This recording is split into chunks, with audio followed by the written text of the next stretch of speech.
तर दुसरीकडे लष्करी जवानांकडून कृष्णा नदीची पाहणी करण्यात आलेली आहे। जवानांकडून नागरिकांच्या स्थलांतराचं नियोजन देखील करण्यात आलेलं आहे। महापालिका प्रशासन देखील लक्ष ठेवणार आहे।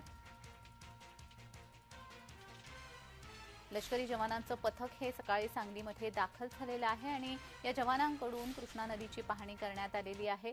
शिवाय महापालिका प्रशासन देखील या सर्व गोष्टींकडे लक्ष ठेवून आहे। नागरिकांना स्थलांतर करावं लागल्यास त्याचं नियोजन कशा पद्धतीने असायला हवं याचं देखील नियोजन त्यांनी केलेलं आहे।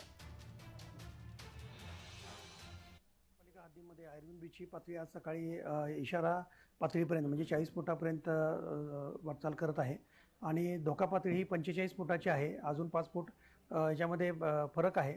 तरीसुद्धा पुढील 24 तासामध्ये ही पाण्याची पातळी आणखी 2 ते 3 फूट जाण्याची शक्यता आहे।